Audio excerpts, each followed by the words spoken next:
Okay. Good afternoon, everybody. Thank you for joining me again.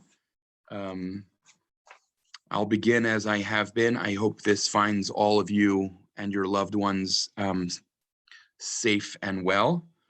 I also want to invite you to, in the chat area, if you would be willing to just identify yourself and where you are. It's nice to sort of have a sense of who we're learning with. Our topic today is Psalm 39, which I think is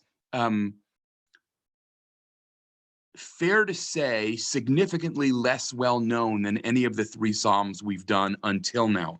Psalm 39, before we read it, I just want to say is one of the things that is wonderful about it is how ambiguous it is, or at least how differently people have heard it. And just to give you an example of this, just a taste before we go in, I wanted to read to you one sentence each from two extremely prominent academic scholars of Psalms. This is how they each describe how the Psalm ends. So first of all, H.J. Krauss, a great German Bible scholar, comments, "The Psalm breaks off in despair. It is plunged into darkness without parallel." In contrast, Peter Craigie, quote, "The psalmist has regained his perspective on the transitory nature of human life and can face death with calmness." Amazingly different way of hearing what's actually happening here. And I present that to you. You may decide that in contrast to some of the ways I've presented some of these Psalms, it's not deliberately ambiguous. There's a correct reading and an incorrect reading, or you may not. I'm open, but I just wanted to share with you. I think one of the things that's really interesting about this text is the different ways that it's been heard. Excuse me. The second thing I wanted to say by way of introduction before we read it is that I think this Psalm, in a very direct way, brings us up against the question of why lament is so important in biblical spirituality. And as part of that, I also want to consider what is gained and what is lost in a religious culture that forbids lament. And as I think I mentioned in one of the earlier sessions when we studied Psalm 22, I grew up in a religious culture in which the only acceptable answer or response, I should say, to suffering was essentially to say, Gam Zula Tova, this is also for the best. And as I mentioned, as I got older and I started to study Tehillim in a serious way, I realized how bewildered the book of Tehillim would be by a religious worldview that limited a response to suffering to Gam Zula Tova. And, what it means to be willing to say, God, this is unfair, this is horrible. And then even one step further, this is unfair, this is horrible, and this is your fault, as we will see. Okay, so with that, I'd like to, as we have been doing, ask for a volunteer to read in the Hebrew, and then I'll read the JPS translation. And then when we go through the verses one by one, I'll also kind of point out some of the areas where we might have some other possibilities of how to translate. So is there anyone here? Lou Levine, would it be okay if I called on you to read the Hebrew? If not, that's fine too. You're muted. You know how to, oh, I can unmute. Here we go. I'd be happy to read this, but I'm not sure how to read the second word in doesn't have any vocalization. Lidutun. Yedutun was a temple singer that we know from Divrei Hayamim. You and everybody else is confused by that. Don't worry about it. And some of this is hard, so don't feel self-conscious. Some of this is actually just hard to, like a lot of prakim and tehillim, it can make you feel like you don't know anything about Hebrew. So don't flip out. Okay, let's do it. Okay, for the leader or conductor for Yedutun, a psalm of David. Amarti eshmara derachai mechato.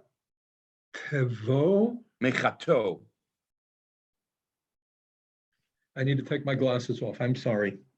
Oh, I see. I was reading I was reading something as a segol. Mechato bilshoni eshmara lefi machsom ba'od rasha v'negdi. I resolved I would watch my step, lest I offend by my speech. I would keep my mouth muzzled while the wicked man was in my presence. Ne'elamti dumia hechesheti mitov uchevi nekar. Yeah, I was dumb, silent. I was very still while my pain was intense.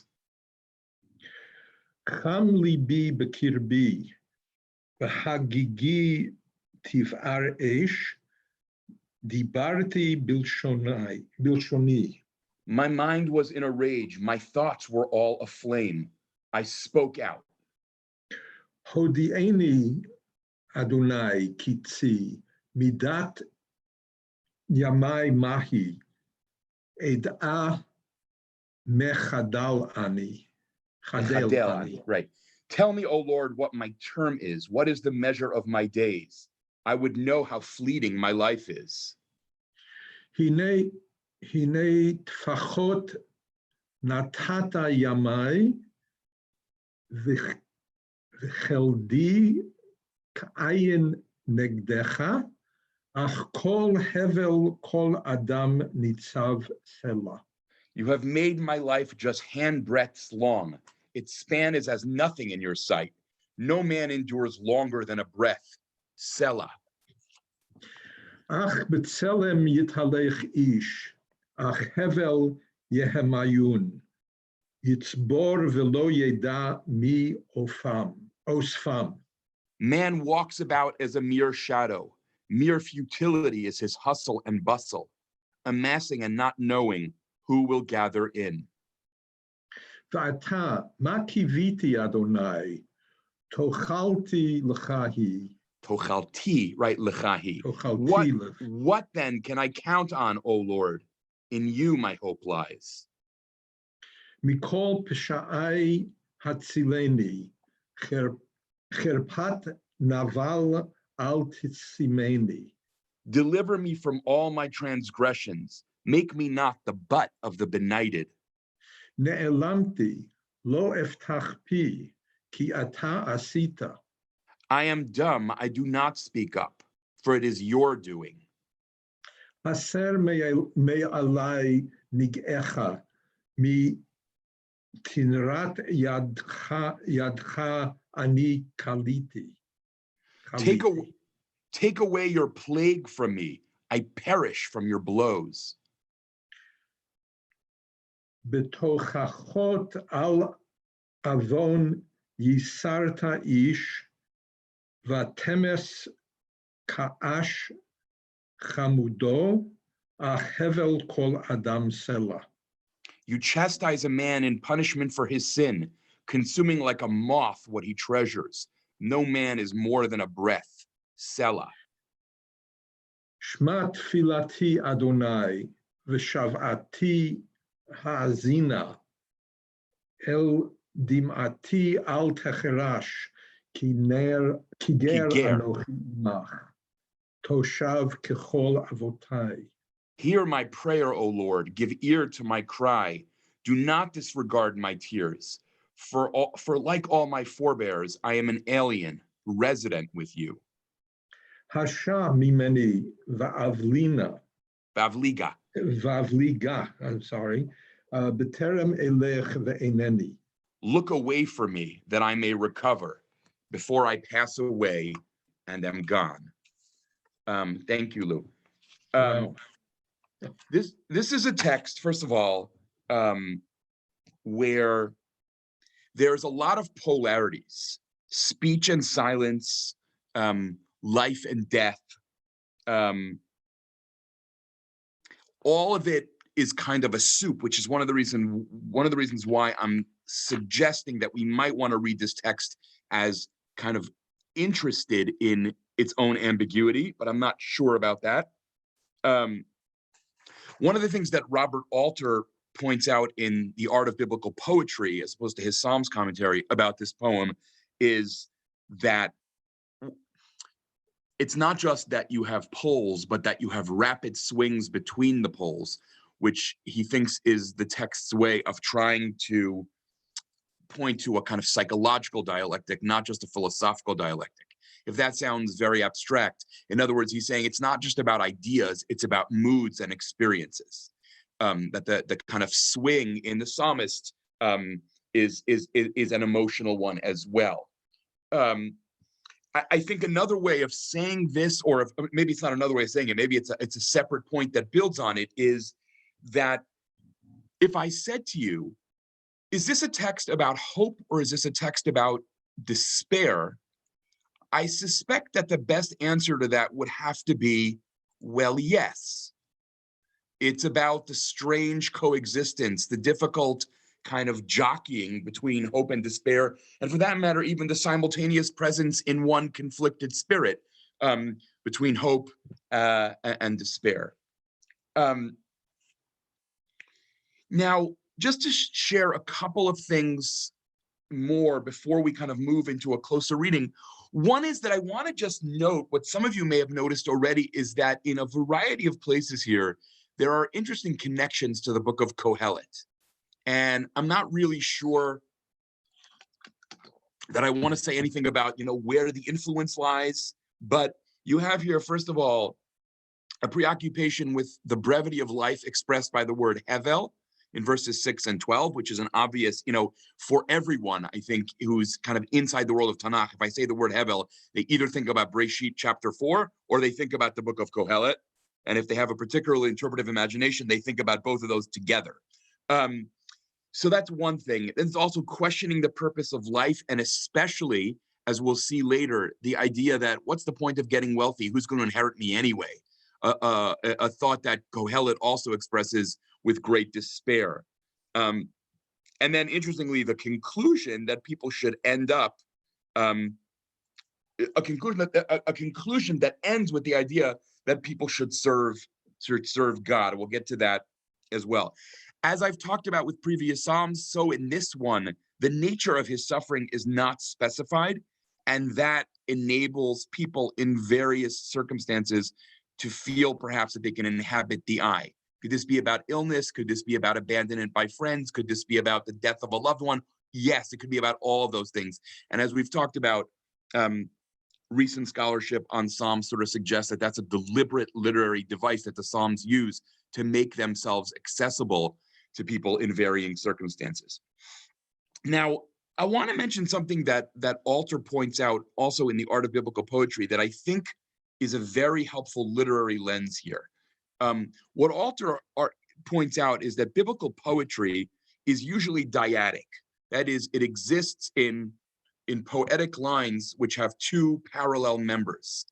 And this poem is often triadic. You'll see three tzlaim. I don't know, how do you say that in English? Three colons, I guess you might say, right? In literary speak. Judith, you'll tell me if I'm right about that. I'm not sure.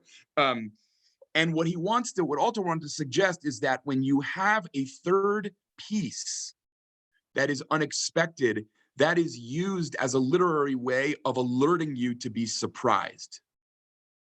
That what's coming is unexpected, that's the literary way of saying, oh, wait, I'm breaking the structure. In other words, to put that a little differently, form imitates content here, right? That is to say that the third unexpected line of poetry suggests a third, perhaps unexpected thought or feeling.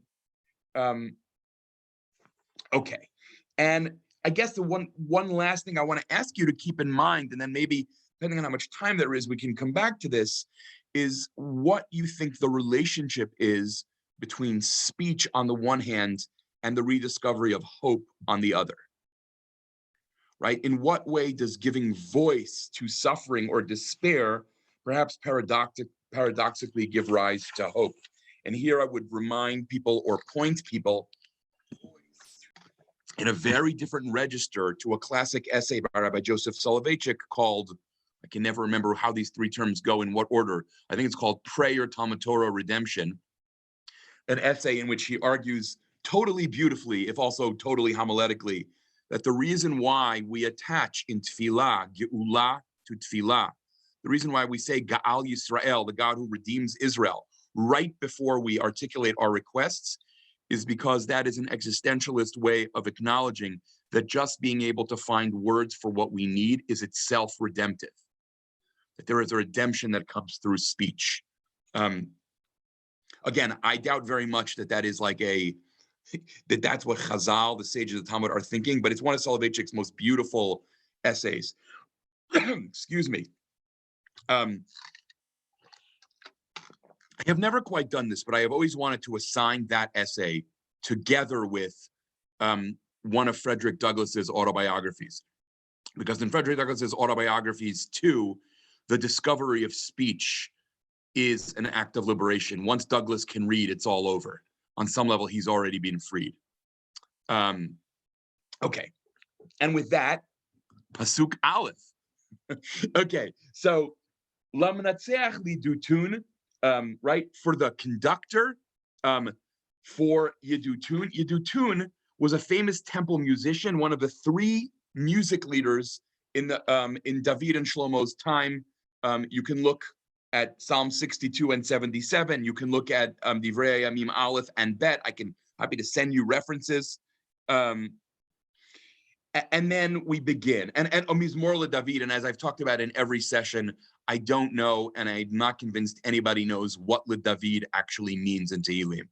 When I say that to people who grew up in Orthodox settings, they often look at me like I'm insane, meaning that's the only word I understand. But again, LeDavid, for David, by David, in the Davidic tradition, for the Davidic king, in the musical tradition of David, all of that is possible. And as we saw in Psalm 30, Mizmor Shir Chanukat Habayit LeDavid, sure does seem to argue that LeDavid does not mean by David, given that he never saw Chanukat Habayit, right? Given that he was never alive for the dedication of a temple. Okay, so now verses 2 through 5 are going to express the psalmist's concern. Excuse me, I'm fighting off my 9th round of laryngitis in the last couple of months. That lest he commit a sin by speaking brazenly or by speaking inappropriately. And the sin, and this is actually just to remind you, when I said that this psalm, I think, is really interested in the question of what is gained and what is lost in a culture in which lament is permitted or forbidden. What you see here, I think, is he's very nervous. Presumably, his sin would be challenging God and expressing anger at God. And yet, part of the power of this psalm is the moment when he basically says, I can't help it, I have to speak. And so there in these verses, you have this kind of fascinating, larger spiritual and theological question raised. I guess I should add that it also seems like he's concerned, this may be the same concern or another concern, he doesn't want to give added ammunition to the wicked to attack him or maybe even to attack God, okay? So in 39:2, Amarti eshmirad drachai, I decided, by the way, the word amar, which in modern Hebrew you tend to think of as say, but amar in biblical and also in rabbinic Hebrew can mean to say or think. Shema Yomar Adam is not just to let the person say, it might be let the person think. So Amarti, so I resolved, I think is actually a pretty good translation here. I should watch my ways, Mechatov Yoshoni, lest I sin with my tongue in the way that I speak. Eshmera lefi machzom, I should put a muzzle on my mouth. Now, sit with that image for a minute. What you realize is from the very beginning, he is desperate to express himself, right? You don't talk about putting a muzzle on unless you're working incredibly hard not to say what you want to. It's not some quiet piece, I would never say a bad word about God. It's, I'm dying to, but I know I shouldn't. I think that's the valence of a muzzle here. Eshmera lefi machzom be'od rasha lenegdi, while the rasha, the wicked person, is still in my presence. The interesting question that raises for me that I won't talk about now, mainly because I don't have a whole lot of insight into it, is whether he's implying that were he totally alone with God, he would off the bat be comfortable saying it. In other words, is the fear of lament other people's mockery, disbelief, bad intentions, etc.? Or is there something inherently problematic and overly brazen, in what Chazal will later call le'hatiach dvarim klepei mala, to hurl words at heaven? I'm sorry, this is a total digression that may irritate some people, but I will tell you my favorite line in all of modern Hebrew literature is the opening of Agnon's, is it Tmol Shilshom? Now I'm forgetting which novel it is, where he's describing a woman who is yelling at her husband, and he says, Veheticha dvarim klapei ba'ala. And she hurled words at her husband instead of ma'ala, ba'ala. That, by the way, if you've ever read Agnon, that's Agnon and the genius that will never come again. Okay, forgive me for that digression. I couldn't help myself. Now, Pasuk Gimel. Ne'elamti dumiyah. GPS here, I think, uses translations that we would not want to use. I was dumb. We would say I was mute, right? Ne'elamti dumiyah. I was utterly mute. I could barely speak. And one of the questions I think is interesting to ask about this is, does he mean because I had forbidden myself to speak, or because my suffering was so great that I could not speak? In other words, is Pasuk Gimel explaining and furthering what he said in Pasuk Bet, or is he offering another reason why he's been silent? First of all, in Pasuk Bet, I didn't speak because I was afraid of effrontery. And Pasuk Gimel, I didn't speak because sometimes the pain is so vast, there's nothing to say. I can't. What could I possibly say? And then comes a phrase that is wildly elusive. Hechesheti mitov. Just to drive you crazy, I will give you 5 possibilities of what this might mean. Hechesheti mitov. JPS says, I was very still. And I gave you in the supplemental sources a pasuk from Yonah that validates that possibility of being very still. Hahetev charalach, the notion of tov as an adjective that implies kind of veriness or extremeness. Robert Alter, which I'm skeptical about, I kept still, deprived of good. The problem with that is it's missing a Hebrew word for deprived of good. I think that's a little bit of a stretch. The NIV translation, I was silent, not even saying anything good. Hechesheti, in other words, afilu mitov or af mitov. The NRSV, I held my peace to no avail. Hechesheti, but it did me no tov. John Goldingay, contemporary evangelical Bible scholar and translator, I love this translation. I really don't know whether a grammarian would be willing to defend it. I kept quiet more than it was good. Chesheti mitov, right? I was too silent. It was actually a mistake not to give voice to my suffering. I love that sort of spiritually and homiletically. I'm not quite sure it's pshat, but on the other hand, I'm not particularly confident about what pshat is. Okay, and then the end of that verse, my pain was just overpowering me, it was extreme. Okay, and now he's going to go on to this amazing turn. He says, Chamli bi bikir bi, my mind, I do not like, I have to say, the translation of lave as mind that some Bible scholars are committed to. It seems to me, laniyut dati, and I am kind of stepping into a debate here that there are people far, far, far more qualified than me to have. But my sense of what lave means in the Hebrew Bible most often is the seat of thought, emotion, and will all together. I'm not sure that biblically speaking, the way we divide emotion, thought, and will is all that recognizable. And one of the things that I'm writing about in my current book project about love is actually the ways in which we rarely stop to think about the way we divide internal experiences is very much historically located. I'm just not sure that the Bible would understand if you said, is that a thought or is that a feeling? I think the Bible would say, what is that dichotomy that you're making? And fascinatingly, by the way, philosophy of the emotions has come right around to that view now, where people talk about. Martha Nussbaum, for example, writes at great length about the cognitive dimension of emotion. All emotions contain thoughts within them. I mean, there's a lot we could talk about there, but this is a Tanakh class, not a philosophy class, so I'll rein myself in. So Cham libi b'kirbi, I would say, my heart was hot within me. And then this beautiful image, Bahagigitiv Aresh, my thoughts were on fire.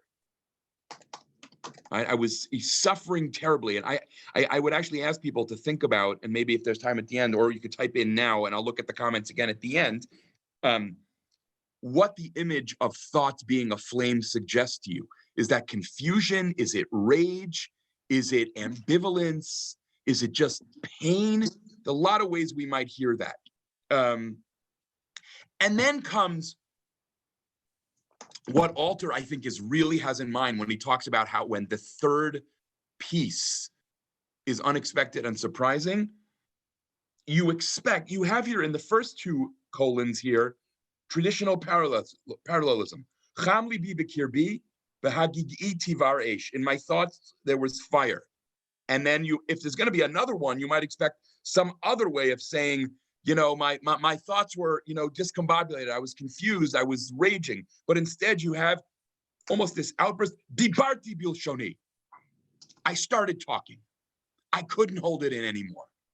So in other words, 4C, that is the end of Pasuk Dalid, kind of undoes everything we've heard from Pasuk Bet until now. I couldn't talk. I won't talk. I can barely speak. I spoke. And what I think is interesting, and this is one of the reasons I was drawn to that Golden Gate translation of Hechesheti Mitov, meaning I was silent more than it was good, even though, again, I'm not sure I can defend it, is that I wonder whether one of the things that the psalmist is interested in here is, keeping silent. I understand the piety of that, but it's also incredibly destructive. First of all, it's destructive to me, the person who's suffering, but also it's destructive to the possibility that God and I have an authentic relationship, right? The problem of always saying, oh yeah, what you did to me is fine, or what you didn't do for me is fine, is that you end up having a relationship that is fundamentally dishonest. Or to take it one step further psychologically, if I'm told over and over again that the only response is unrestrained piety, then actually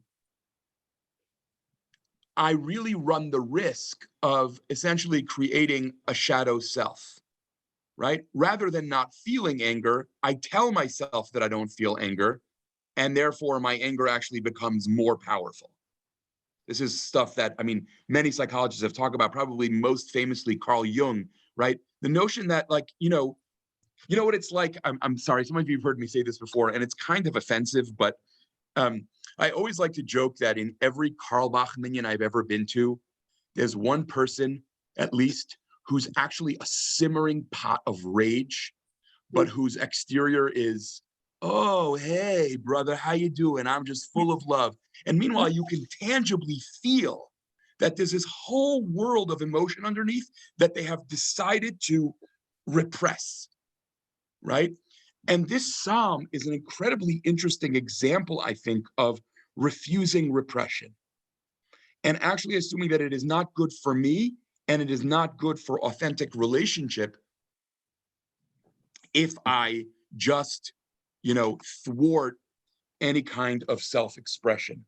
I don't want to go into this any length here, but I do want to mention at least that the Bible scholar Walter Brueggemann has argued, it's a really interesting argument. Whether you buy it or not, I will leave it to you to decide, that there is also a political cost to a religion that forbids lament, which is that if you are trained never to be able to protest at the seat of power, you will never protest at the seat of earthly power either.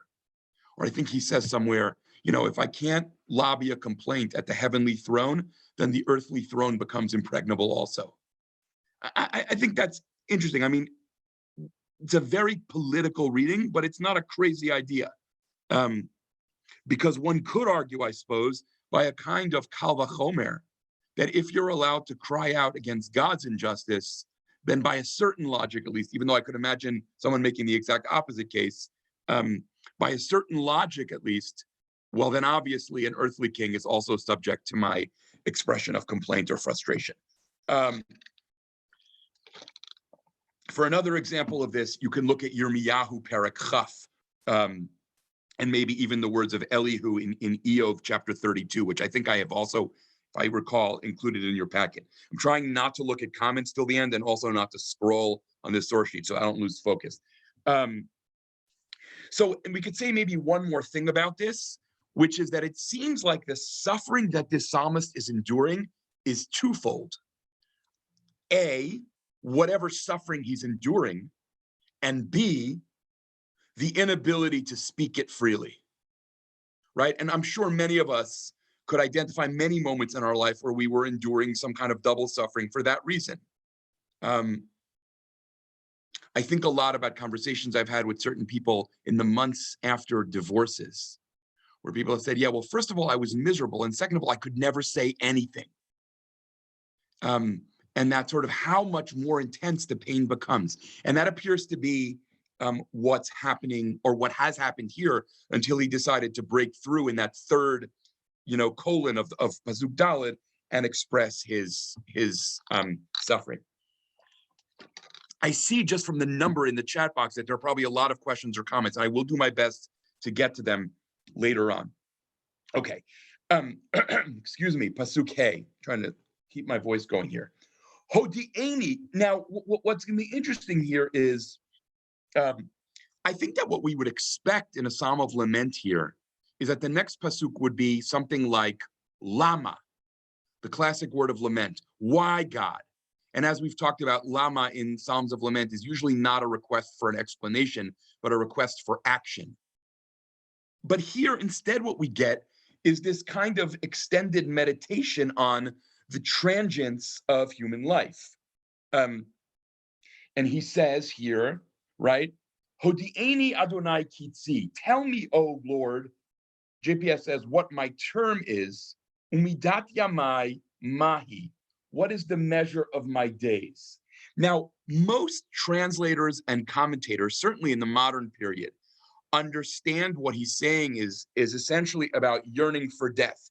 Tell me, God, when this will finally be over, how long will I have to endure this? Richard Clifford, who I've quoted before, who's a Semiticist whose work I really admire, although I have to say here I'm not persuaded by this, but I want to mention it. He thinks that, as a rule, people misread what Pasuk Hey is about, and what he's really asking is, let me know the term of my affliction, what the measure of the days that I will have to go on suffering is.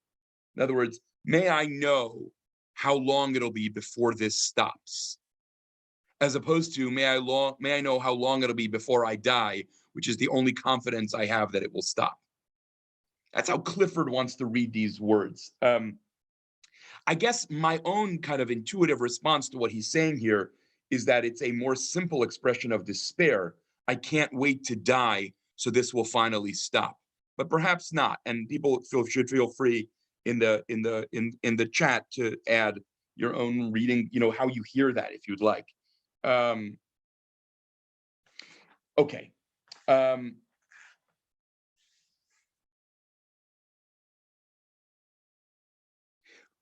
Sorry, you know what? Let me add one thing. There's another way of reading, let me know how long it'll be,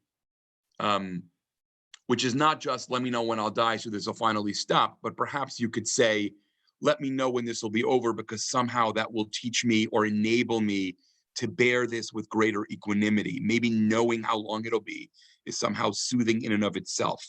I'm not totally sure about that, but I think it's another possibility.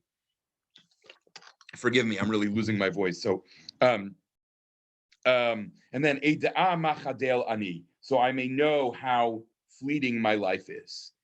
And then he says, Hinei tfachot natata yamai, you've made my life the smallest possible measure, like in the rabbinic measurement of tefach, right? V'cheldi cha'ai negdecha, and my lifespan is as nothing in your sight. Notice, by the way, the beautiful wordplay between mechadel ani v'cheldi ke'ayin. Two word reversals that go together. This is biblical poetry at its finest, and good luck to a translator, right? Where you're just kind of reversing in two straight words the root. And then the last phrase, which nobody knows how to translate. Ach kol hevel kol adam nitzav. JPS, no man endures longer than a breath. But then you get my favorite, JPS comment, meaning of Heb uncertain. Robert Alter tries, mere breath is each man standing. Okay, I'm not sure I can make an argument for either of those in the Hebrew. And then, so it's a hard one. I think the point, the larger thrust of what he's saying is clear, but how to render those words exactly is not totally clear to me, at least. I think it's not totally clear to anybody. And then Selah. And the word Selah, I would just say, according to academics at least, is most likely a musicological term, and suggests the end of one unit, at which point the instruments are cued, and then the next unit will begin. The Septuagint, I think, renders, I forget now, that Selah as an interlude.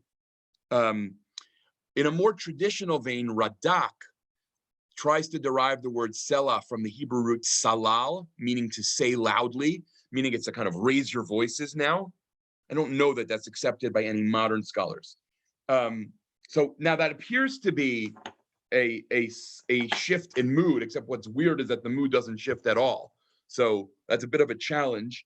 It says, Ach b'tzelem yitalech ish. A person walks about as a mere shadow, right? Ach hevel yamayun, mere futility is his hustle and bustle. I love that rendering in JPS. I think that's pretty good. Yitzbor v'lo yedam mi osfam. There, I think I gave you in the packet, see Kohelet Perek Bet, Psukim 18 and 19, where Kohelet is in despair, among other things. What is the point of getting rich? Then I die and someone else who hasn't earned it will get it. Well, what is the point of that? And here you see this, as I said at the outset, this kind of echoing of Kohelet's frustration and despair. And then Pasuk 8, which I think is really interesting, we'll just kind of notice this. Actually, let me say about the unit that's coming from 8 on, we have a kind of transition that essentially says, since my affliction comes only from you, my redemption can also only come from you, right?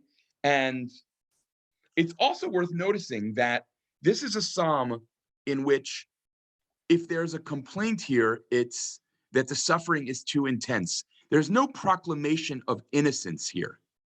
As you have, for example, we'll do in a while, we'll do Psalm 44, which is dramatic in its declaration. Hey, you want to search me? Search me. I did nothing wrong. I think in most Psalms of lament, what you have, at least implicitly, is I'm not denying that I sinned and perhaps deserve punishment. What I am denying is that I deserve the kind and the extent and the intensity of the punishment you've meted out to me. And with that, I will just mention again what I've said on previous occasions.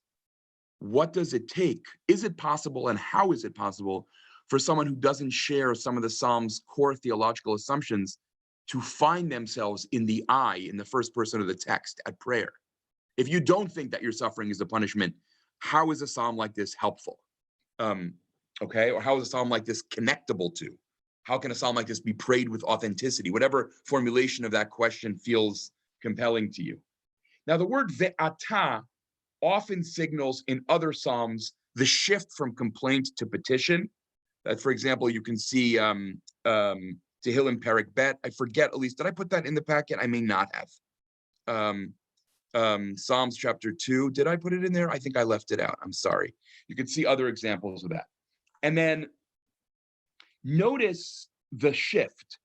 What he said is the human being is nothing, absolutely nothing, transient, alive for a mere handbreadth. And yet, I have hope in God, right? It's almost like you anticipate the piece of the morning davening Ma'anu mechayenu mechastenu, etc. What are we? What are we? Aval anachnu amcha b'nei britecha, but we are yours. There's a way in which here, look, a person is nothing, but I knew I have hope. The ata ma kiviti Adonai, given that life is short and unpredictable, the only thing I can really have faith in an ongoing way is you. I will give you a quote from 20th century Jewish thought that some of you will think sounds like it came from Mars, but I think it's the same sentiment.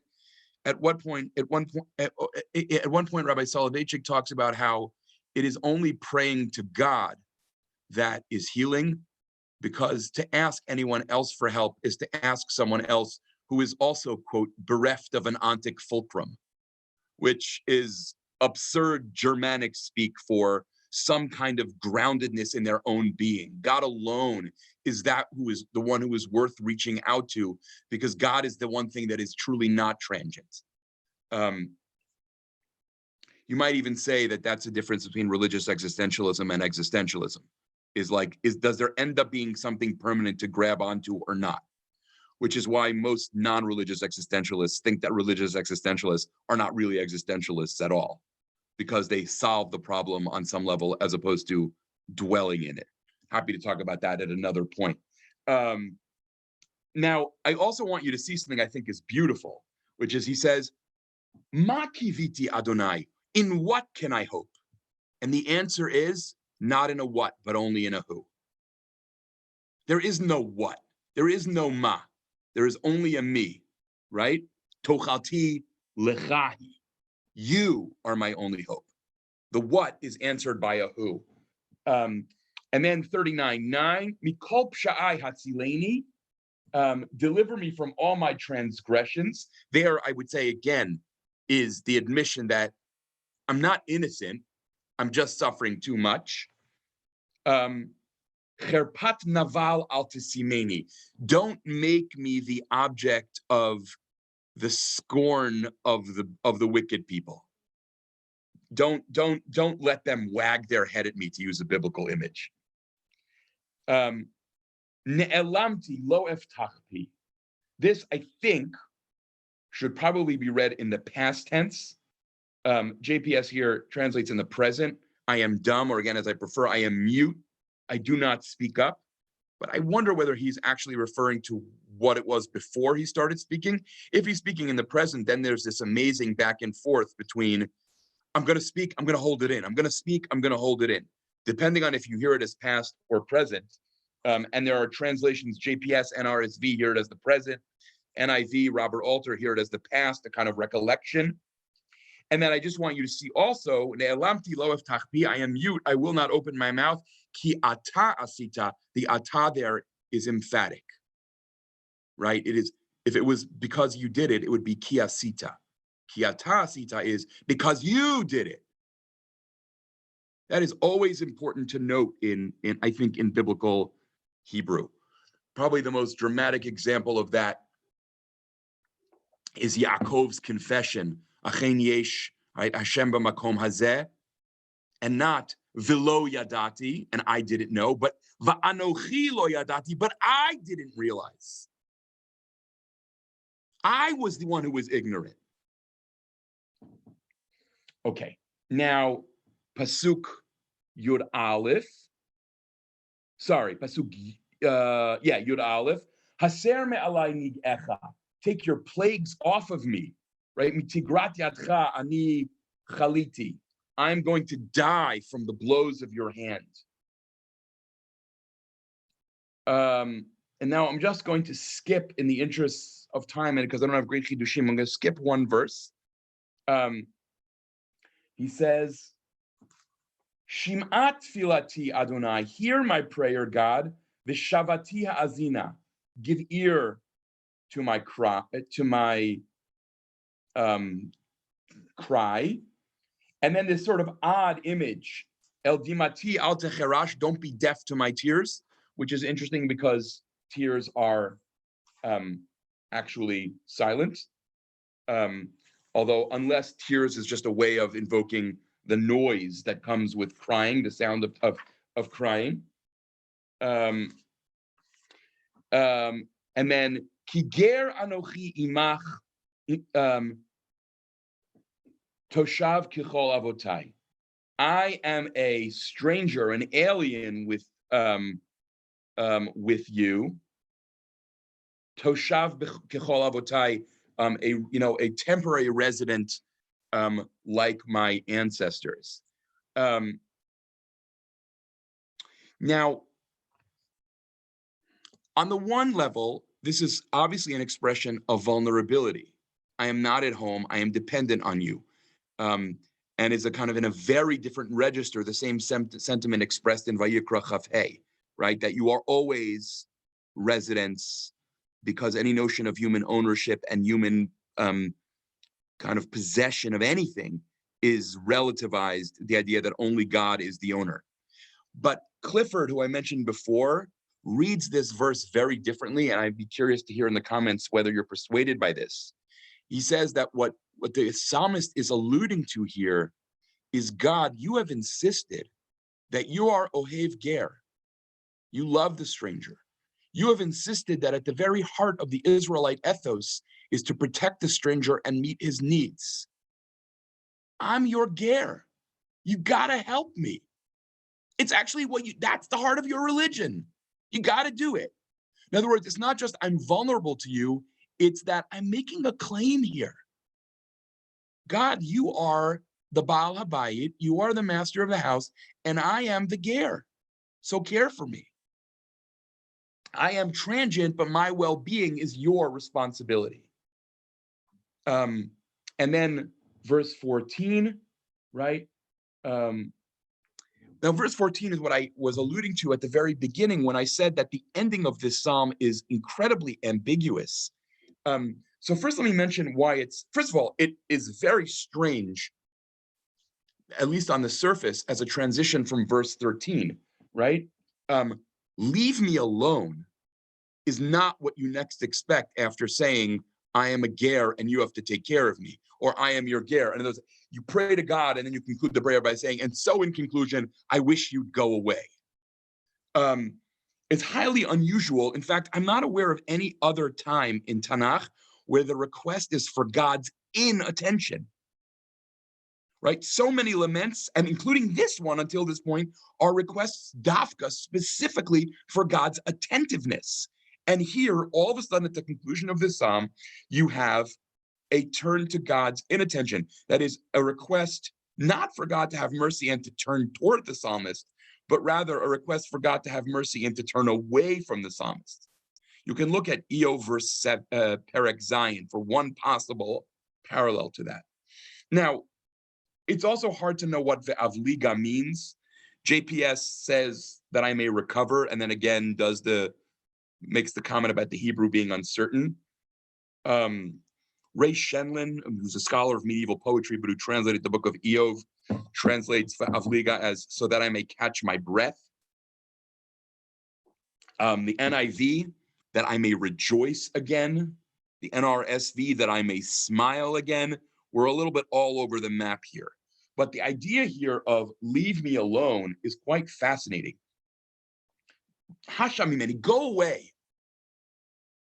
B'terem elech ve'eneni, before I die and am no longer. This is a good example of the kind of text people point to when they say the Hebrew Bible has no notion of an afterlife. Ve'eneni sure sounds permanent. Whether or not that's correct reading or not, in every instance, I leave aside. I want to make one final observation that I hope doesn't offend anyone. This comes from a place of deep aspiration to piety on my part, not anything else. One of the things I think is interesting about this psalm, as in many psalms of lament, is that at its heart, there is a kind of beautiful but tormenting paradox, which is that the source of the psalmist's torment is also his only hope for salvation.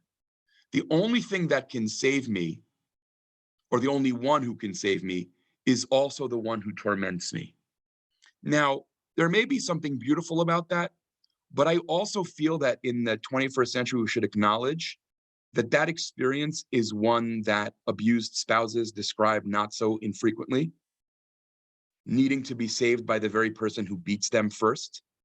And this is my one, for all my obsession and love, my obsession with and love for the Psalms of Lament, my one real misgiving about what they're doing psychologically. Because on the one hand, there's comfort. Oh, well, if you're the source of my suffering, then you have it within you. You're capable of redeeming me.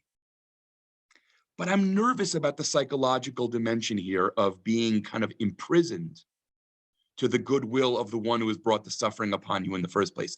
Now, what someone, of faith might say is, yes, but fine. But the point is that God is not an abuser. And fair enough. I don't want to take that response away from people. I just want to notice the psychological complexity here. I'm not sure I buy that answer in every instance. Like, I'm not sure that the author of Psalm 44 would sign on to the statement, God is not abusing him. But in any case, I wanted to mention that as a complexity here. But, I guess what I would say for sure about the ending here is that it is at minimum unsettling. Go away is so unexpected that you wonder what he's really saying. Is it leave me alone, I'm done with you, which is, I think, very unlikely? Or give me, it's sort of like a couple that's going through a hard time and one of them says, how about we take a few days apart and then talk because it's not working now? Kind of wonder relationally if that's what this is. But it's extremely rich and suggestive and elusive. And in imitation of the Psalm, I don't want to offer closure because I think the Psalm is not invested in closure and we should avoid tying ribbons on texts that are not interested in that. Okay, I'm now going to look at the comments in the chat. And Lex, if you've been looking and have some that you want to push to the front, or I don't know if Lex may not be here, but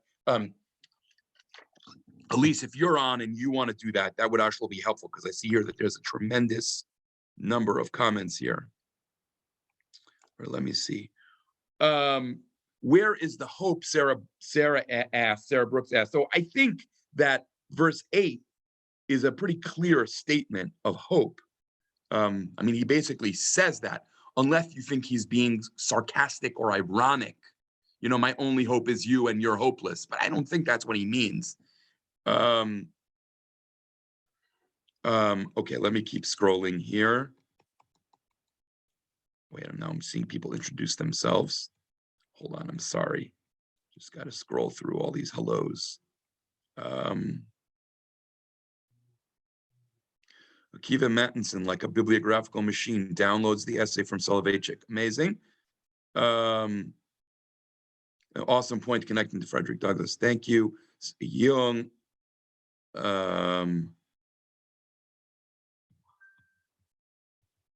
Okay, these are mostly not questions. They're just, okay, here I got some more questions. Is the only bad speech about God, why not Lashon Hara in general? Bob asks.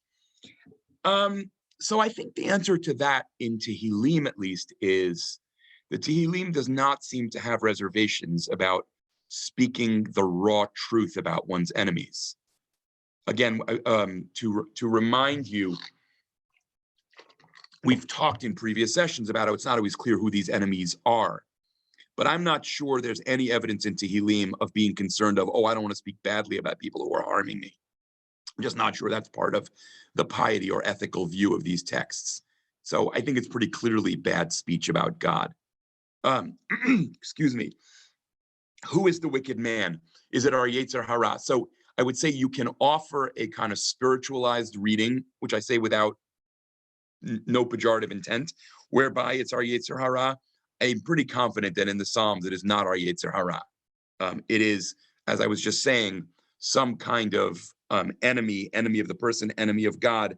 Again, in biblical scholarship, this goes on and on as an ongoing debate about who is being spoken about. I just lost, someone made a comment about Marty Cohen's translation, which I lost. Okay, I'm sorry. This is, for some reason, do other people have this, that when you scroll down, and am I doing something wrong that it jumps up and down? Martin Cohen translation, refusing to say even good things aloud. Yeah, okay, that's possible too. Thoughts out of control like a raging fire. Yeah, okay, so I'm not going to read all that. Akiva says, I would disagree. I think all of verse 4 constitutes that turn. That is, my heart began to boil and I could longer hold back my speech. I agree about Jeremiah 29, which, I mentioned that later myself too. I think you can say that. I think that that's not a crazy reading. You could say that. I was reading it as, if that wasn't clear, as it was burning within me because I couldn't speak. And then I spoke. And you're saying I was burning within me and it became almost inevitable that I speak. I think that's what you're saying, Akiva. And that may be right. And actually, in a funny way, that may not even be all that different, to think about that. It's either totally different or actually kind of another way of saying something similar. I'm really not sure. Another one from Akiva, is that, I know, but I'm keep missing ones. I'm sorry. Is it unusual for a chapter to end on negative note? Is it unusual? Yes. Is it impossible? No. It's certainly unusual to end on a note like this. From Barbara and Howard, verse 34. What is that? Corrected to verse 14. Verse 14. Oh, sorry. Thank you. Is that based on a notion? I'm really having trouble with this.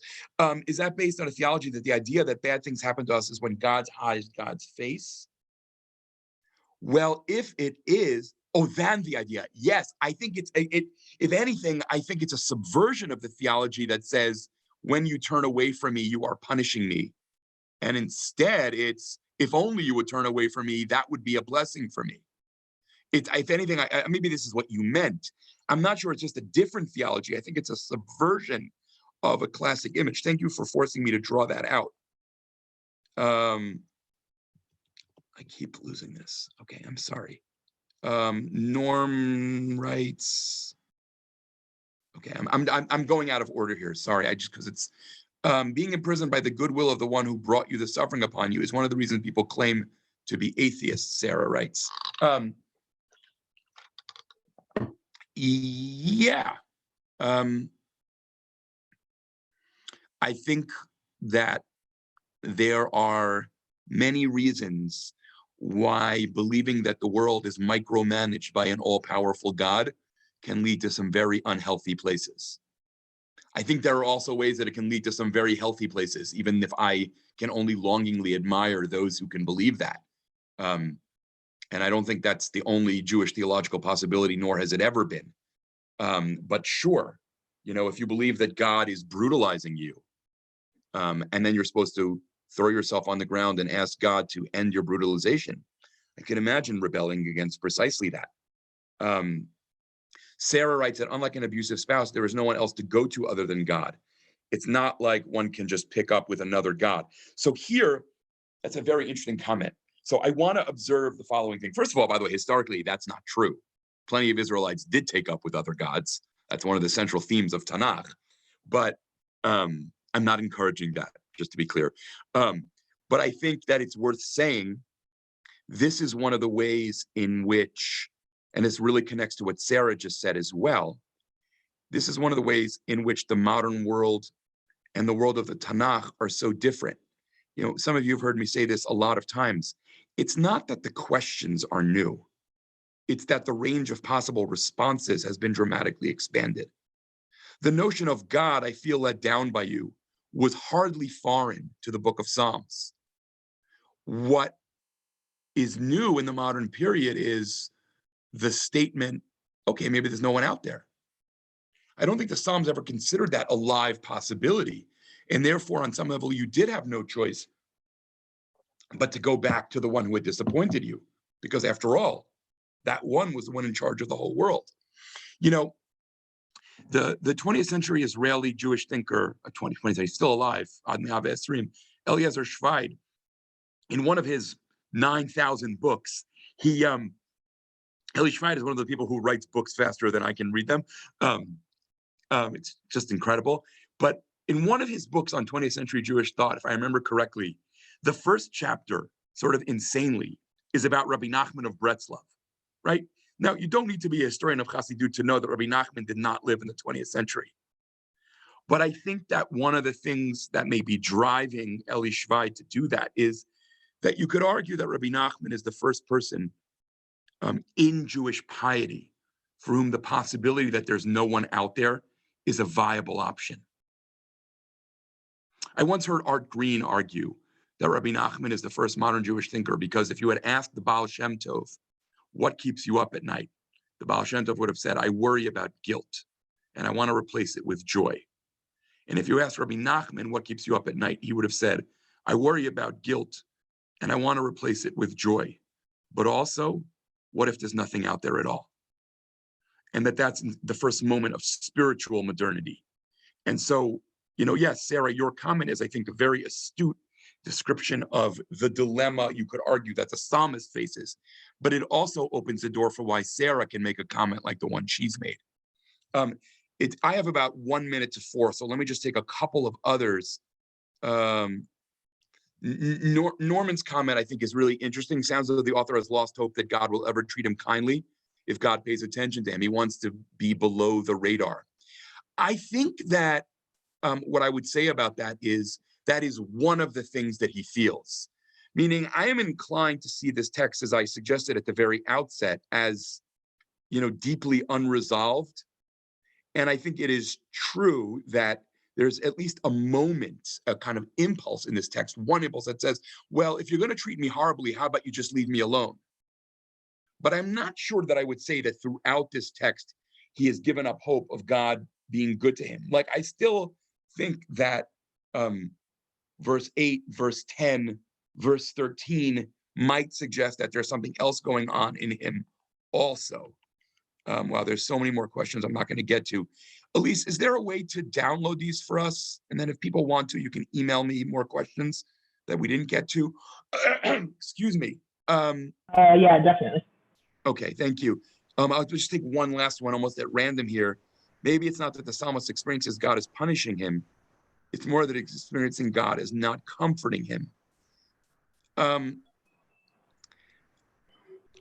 I think that when he says in verse 9, Mikol psha'ai hatzileni, the idea is that to the extent that it's his enemies afflicting him, if that's what's going on here, which he never says, he says his afflicted enemies are perhaps mocking him in his affliction, which is different.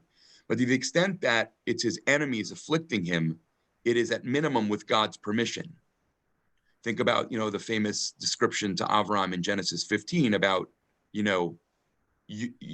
that's not necessarily a punishment, but right, and probably not right. Your children will be gerim in Mitzrayim, and I'll also punish Paro. But the point is, Paro doesn't do anything that God doesn't allow him to do. That brings us back again to the problem of believing in an actively omnipotent God, right? Is that at the end of the day, your complaint about everything belongs upstairs. Okay, I think I'm going to stop here just because I have 4:02 now. Thank you all again to end as I always end, which is also how I begin, wishing all of you health and safety, to you and to everyone you love, and really to everyone. And to say that on Monday we're going to look at Psalm 42-43, which is one text, which, if this is your first time with us, the reason we're doing that on Erev, as Pesach approaches, is that is a psalm that appears to be the prayer of someone who wants desperately to go on Aliyah L'Regel to visit the Beit HaMikdash, but can't, is trapped and isolated. And it seems like an appropriate last psalm for us to do before the beginning of Pesach. And with that, I and my voice are going to slink off. Thank you all so much. Thank you. Thank you.